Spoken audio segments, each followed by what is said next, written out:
और देखिए, ये कहते हैं कि यूपी की हस्तिनापुर सीट को जिस पार्टी ने जीत लिया उस पार्टी को सत्ता हासिल हुई, लेकिन यहाँ को भी कोई भी पार्टी दोबारा जीत नहीं सकी है। इस मिथक को तोड़ने के लिए आज यूपी के कल सीएम योगी आदित्यनाथ हस्तिनापुर में बीजेपी के वर्तमान विधायक और प्रत्याशी के लिए वोट मांगने पहुंच रहे हैं। देखिए हस्तिनापुर में योगी का पूरा कार्यक्रम और इस सीट का समीकरण क्या कहता है।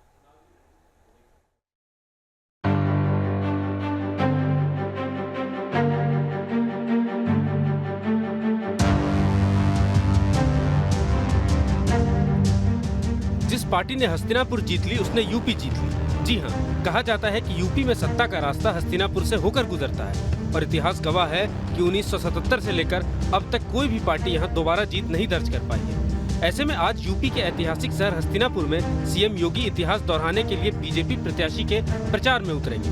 वो 2022 के चुनावों में इस मिथक तोड़ने के प्रयास में हस्तिनापुर में डोर टू डोर कैंपेन करेंगे। जानकारी के मुताबिक सीएम योगी दोपहर करीब 12:25 पर हेलीकॉप्टर से पुलिस लाइन पहुंचेंगे। यहां से सीएम योगी जिला अस्पताल और उसके बाद कांकरखेड़ा के मंगलपुरी और रामनगर में भाजपा प्रत्याशी अमित अग्रवाल के पक्ष में जनसंपर्क कर वोट मांगेंगे।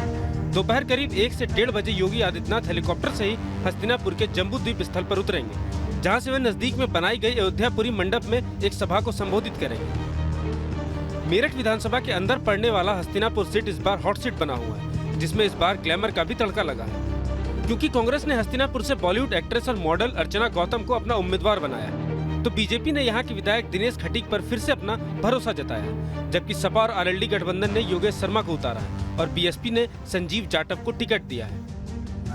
हस्तिनापुर से कांग्रेस उम्मीदवार अर्चना गौतम पहली बार चुनाव लड़ रही है, लिहाजा चुनाव प्रचार में उनका जोश और जज्बा देखने लायक है। कभी वो स्कूटी चलाती नजर आ रही है तो कभी घर घर जाकर वोटरों से मिल रही है।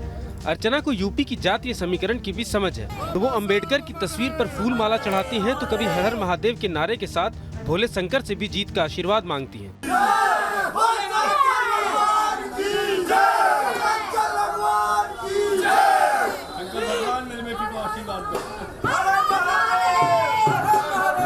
अर्चना गौतम के प्रचार के दौरान न्यूज नेशन रिपोर्टर भी उनके साथ रहे और अर्चना से खास बातचीत की। पश्चिमी उत्तर प्रदेश की मेरठ की हस्तिनापुर विधानसभा इन दिनों खासा चर्चाओं में है। उसकी पहली वजह है, ये कहा जाता है कि हस्तिनापुर विधानसभा जिस भी पार्टी का प्रत्याशी जीतता है उसी की सत्ता में काबिज होती है, यानी कि उसकी सरकार आती है। और दूसरी वजह इस वक्त हमारे साथ मौजूद हैं बातचीत के लिए। दरअसल कांग्रेस की हस्तिनापुर से प्रत्याशी अर्चना गौतम, उनसे सीधा बात करते हैं। आपको लेकर जैसे ही कांग्रेस ने ऐलान किया उसके बाद हस्तिनापुर विधानसभा सुर्खियों में आ गई है, किस तरह से देखते हैं इसको?